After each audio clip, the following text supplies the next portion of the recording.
Okay folks, buckle up. Tonight on Mysteria Archive's Monday evening shorter strip-back episode, we're heading into the woods for Britain's very own Roswell UFO mystery, the Rendlesham Forest Incident. It's Christmas week, 1980. Cold air clings to the pine trees of Suffolk, England. Beyond the fog, inside barbed wire fences of a US Air Force base, a group of American airmen see something fall from the sky. Glowing, silent, pulsing like molten metal. They grab their flashlights and run toward the forest. Static fills the air, radios crackle, and in the darkness ahead, something waits. They don't know it yet, but before the night is over, they'll spark one of the most enduring UFO mysteries in British history, a story that still refuses to fade. Cold War shadows. Now, to understand Rendlesham, you've got to start with the setting. Suffolk, England, 1980. Two massive US Air Force bases, RAF Bentwaters and RAF Woodbridge, sit deep in the forest, surrounded by mist and secrecy. This was the Cold War, the world's longest staring contest. Both bases quietly stored nuclear weapons, which officially didn't exist. So, imagine the tension, radar operators on edge, guards patrolling the freezing dark, and the constant hum of engines and paranoia. The forest that bordered the base, Rendlesham Forest, wasn't just trees and trails. It was a natural soundproof chamber. Quiet, dense, eerie. The kind of place where your flashlight beam feels too small. The men stationed there weren't wide-eyed civilians chasing flying saucers. They were trained soldiers. These were people trusted to guard nuclear warheads. If they panicked, something real must have rattled them. And this was Christmas. Everyone's tired, the base running on skeleton staff, half the crew thinking about home. The last thing anyone expected was lights in the trees. But when those lights came, moving in ways no aircraft could, the first thought wasn't aliens, it was something far more human. Is this the Russians?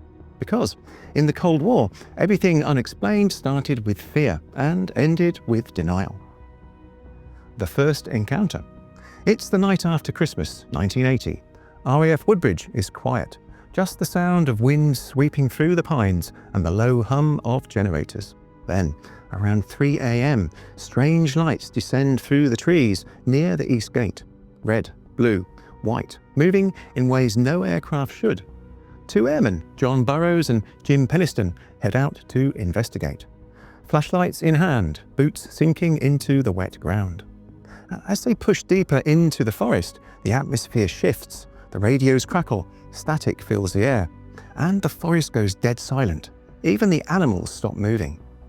Burrows later said the air itself felt charged, like standing next to a giant transformer. Then, through the fog, they see it. A metallic, triangular craft sitting on the forest floor, about 3 meters across. It's glowing, pulsing softly, and the surface looks alive, almost liquid. And Penniston circles it, heart hammering. The object hums, faint and mechanical. He steps closer and reaches out, placing his hand on its warm, etched surface. Strange hieroglyphic symbols glowing faintly beneath his fingers. A moment later, a blinding light engulfs the clearing. The craft rises silently off the ground and vanishes between the trees. By dawn, it's gone, but not entirely. The men return with their commander. The forest floor shows 3 triangular impressions, spaced perfectly apart, as if something had rested there. And nearby trees are scorched. Radiation readings spike above normal. Years later, Penniston would claim that touching the craft triggered a flood of binary code in his mind, strings of zeros and ones that he later wrote down. When decoded, decades later, it supposedly mapped coordinates to ancient sites around the world. Maybe coincidence, maybe something else. But either way, the forest had started talking. The Halt Tape. 2 nights later, it happened again. And this time, Lieutenant Colonel Charles Halt, the deputy base commander, decides he's had enough of rumours. If something's out there, he is going to find it, and he's bringing backup. December 28th, 1980, Halt and a small team of men head into the forest. They've got Geiger counters, flashlights, and most importantly, a cassette recorder.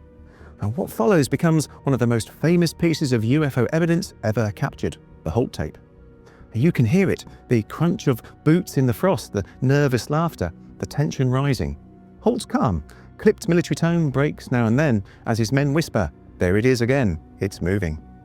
Halt describes lights in the trees, glowing red, then blue, then white. "It looks like an eye," he says on the tape. The radiation meter spikes. The men curse quietly under their breath. Then one of them shouts, "It's coming this way." According to Halt's report, the light broke into multiple objects, moving with precision, like they were under control.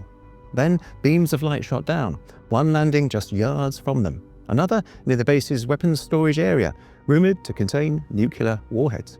Later, Halt would insist radar operators from nearby bases picked up unidentified returns that night. Objects moving fast, stopping, then changing direction. In 2010, he signed a sworn affidavit saying that what they witnessed was under intelligent control, not ours, not theirs. Now, skeptics say stress and fog played tricks on them, but here's the thing. You can still hear the raw fear in that recording. That's not confusion.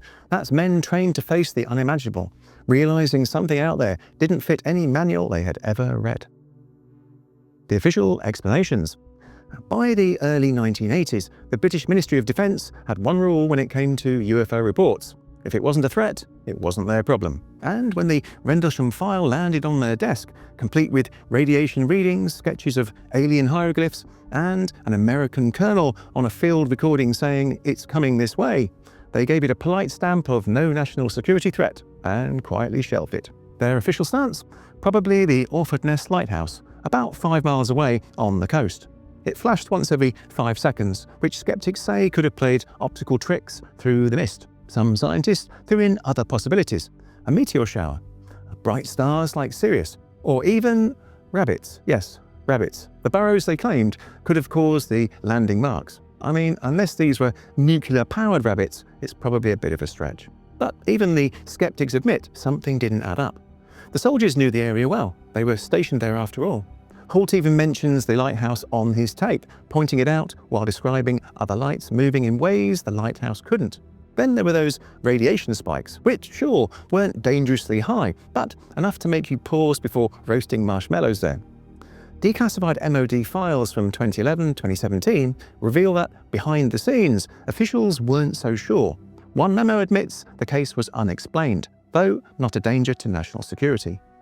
Another notes considerable public interest, but recommends keeping it quiet, maybe to avoid a Cold War panic, maybe just to dodge paperwork. And just like that, the official investigation ended, file closed. But outside the offices of Whitehall, the story was just beginning to glow brighter, because if it wasn't a threat, and it wasn't a hoax, then what was it?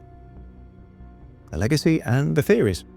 Decades later, Rendlesham Forest has become Britain's own Roswell, complete with documentaries, witness reunions, and yes, its very own UFO trail through the pines. Now, walk it today, and you'll see interpretive signs, quotes from the airmen, and maybe even someone with a metal detector hoping to find a piece of alien alloy. Spoiler, mostly bottle caps. Still, the mystery refuses to fade. Jim Penniston's binary code story blew up in the 2010s. He claimed those strings of zeros and ones he downloaded in 1980 encoded coordinates to ancient sites, like the pyramids and the Nazca lines. Some find that poetic, others a little too convenient, considering the code didn't surface until 30 years later. Over time, new civilian witnesses have stepped forward. Farmers, locals, even a truck driver, all claiming they saw bright lights and a descending fireball that same week. Others suggest it wasn't aliens at all, but top-secret aircraft tests, possibly early stealth or drone prototypes. Given that the Cold War was basically an era of let's see what this button does, it's not impossible. And then there's the Soviet satellite re-entry theory, a decaying fragment lighting up the sky. The timing doesn't fit perfectly, but close enough to raise some eyebrows. And then, of course, there's the enduring theory that this was a non-human craft, curious about the base's nuclear arsenal, a story that echoes through other military UFO encounters. Even now, Colonel Halt holds firm. In interviews as recent as 2023, he says, "What we saw was under intelligent control. It wasn't ours and it wasn't theirs." Today, each December, veterans and UFO enthusiasts gather in the forest, flashlights in hand, retracing those same steps beneath the same cold stars. Because whether it was classified tech, celestial coincidence, or something beyond understanding, Rendlesham isn't just a story from the past, It's a question that never quite stops blinking in the dark. What did land in the pines? 45 years later, the forest still whispers. The pine trees have grown taller, the soil has shifted, but that cold December night in 1980 refuses to be buried. I walked through Rendlesham today, and the air still feels charged, like the memory of electricity never really left. The official reports say nothing extraordinary happened. A misidentified lighthouse, a meteor, a few jumpy soldiers. But the men who were there never changed their stories, not once. Burroughs still swears the air bent around them. Penniston still remembers the heat of the craft under his fingertips. And Halt, a career military man, not the type to embellish, still stands by what he said. It was under intelligent control. Maybe it was a trick of the Cold War.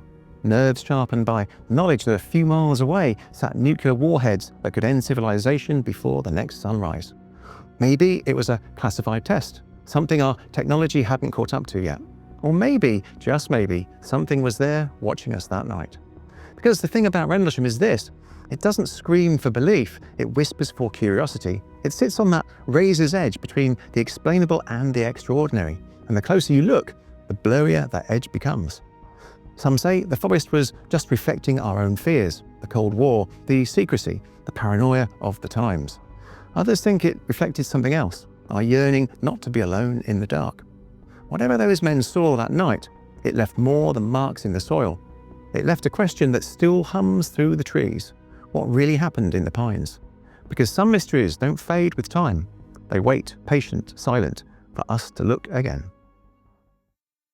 Thank you for watching, and I hope you enjoyed our shorter stripped-down Monday evening video. We're back as normal on Friday evening with our full fat episode. Please don't forget to like, share and subscribe. Those things really help the channel out, and I'd really appreciate it. Let me know in the comments below the videos you would like to see next time. Okay, my friends, stay safe, and until next time, stay curious.